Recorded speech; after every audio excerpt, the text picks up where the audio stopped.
कभी कभी ऐसा होता है ना कि दूसरों जैसा बनने की ख्वाहिश में हम एक ऐसे रास्ते पर निकल पड़ते हैं जिसकी मंजिल शर्मिंदगी होती है।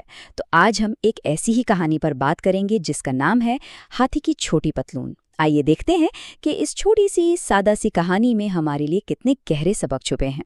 तो कहानी शुरू होती है बिल्कुल वैसे ही जैसे सारी अच्छी कहानियां शुरू होती हैं, एक जाने पहचाने जुमले से जो हमें सीधा एक जादू की दुनिया में ले जाता है। तसव्वुर करें, एक घना रंग बरंगा जंगल जहां हर तरह के जानवर बड़े अमन और सुकून से रहते थे। तो अब वक्त है इस कहानी के मरकजी किरदार से मिलने का। तो ये है गज्जू, जिस्म से तो जंगल का सबसे बड़ा जानवर, लेकिन दिल से बिल्कुल एक बच्चा। और यही तो मजे की बात है, इसका ये बड़ा होना और साथ में इतना मासूम होना, बस यही इस कहानी की बुनियाद है। अच्छा, गज्जू की ना एक आदत थी।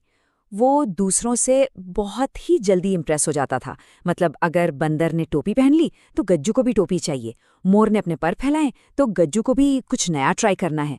और यही उसकी मासूम सी ख्वाहिश है जो आगे चलकर कहानी में एक जबरदस्त मोड़ लाएगी। तो अब कहानी में एंट्री होती है जंगल के मेले की, और यहाँ कुछ ऐसा होने वाला है जो सब कुछ बदल देगा। तो जंगल में मेला लगा है, हर तरफ रौनक है, हर कोई बन-ठन के आया है। शेर साहब कोट में है, लोमड़ी ने चश्मा लगाया हुआ है, लेकिन सबकी नजरें एक ही तरफ हैं, और वो है बंदर, जिसने एक बड़ी ही शोख रंगीन पतलून पहनी हुई है। और बस यही वो एक चीज थी जिसे देखकर गज्जू के दिमाग की बत्ती जल गई। गज्जू के दिमाग में फौरन ख्याल आया, वाह, अगर मैं भी ऐसी पतलून पहन लूं ना तो सबसे ज्यादा मुतासिर तो सब मुझसे ही होंगे। बस दूसरों की नज़र में अच्छा दिखने की यही ख्वाहिश उसे एक बहुत ही अजीब सफ़र पर ले जाने वाली थी। तो अब गज्जू ने ठान तो लिए, देखते हैं वो अपनी ये ख्वाहिश पूरी कैसे करता है। तो गज्जू भागम भाग पहुंचा जंगल के मशहूर दर्जी खरगोश चाचा के पास।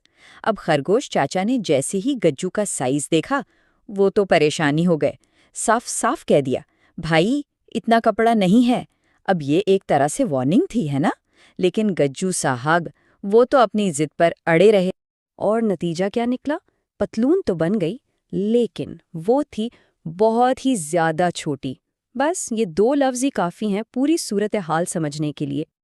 जरा सोचें तो, एक इतना बड़ा हाथी और उसने एक ऐसी पतलून पहनी है कि आधी टांगें बाहर झांक रही हैं और कमर पर बटन तो बस जैसे तैसे बंद किया गया है। भाई ये सीन सोचकर हंसी तो आती है, लेकिन यही मंजर आगे चलकर गुज्जू के लिए बहुत बड़ी शर्मिंदगी का सबब बनने वाला है। लेकिन मजे की बात देखें, गुज्जू को तो कुछ पता ही नहीं। वो तो अपनी ही दुनिया में मगन है, खुद को देखकर सोच रहा है, वाह मैं कितना जबरदस्त लग रहा हूँ। और इस झूठे कॉन्फिडेंस के साथ वो पूरे जंगल में टहलने निकल पड़ता है। और अब कहानी का रुख बदलने वाला है। गज्जू का ये सारा फख्र, ये सारी खुशी अब शर्मिंदगी और मजाक में बदलने वाली है।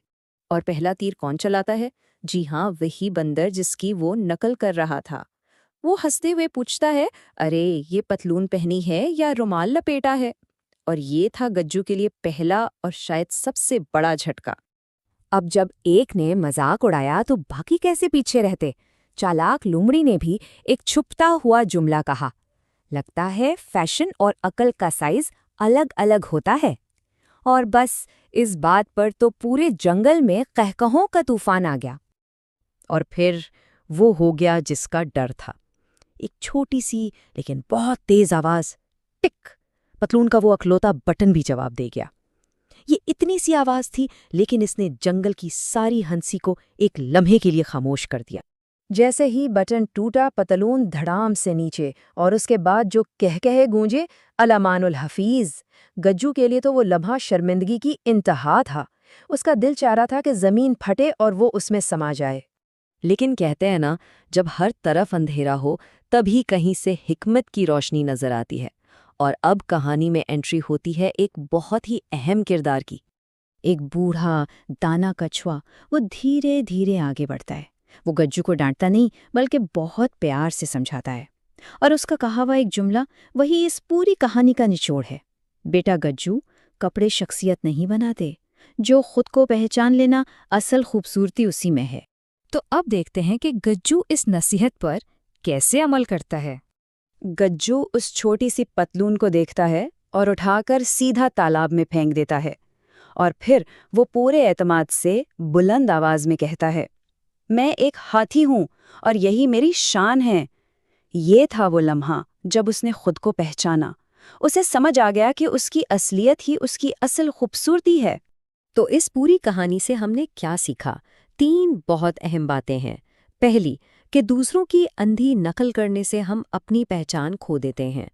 दूसरी बात, कि सबसे बड़ी समझदारी ये है कि हम जैसे हैं खुद को वैसा ही कबूल करें। और तीसरी और शायद सबसे अहम बात, कि फैशन से कहीं ज़्यादा ज़रूरी वो एतमाद होता है जो खुद को जानने से मिलता है। कहानी तो यहाँ खत्म हो गई, लेकिन अपने पीछे एक बहुत बड़ा सवाल छोड़ गई है। जिस तरह गुज्जू ने ये पहचाना कि उसकी शान एक हाथी होने में है, तो सवाल ये पैदा होता है कि हमारी असली शान किस चीज़ में है? इस पर सोचना तो बनता है। अगर आपको मेरी वीडियो पसंद आई है तो प्लीज मेरे चैनल को सब्सक्राइब करें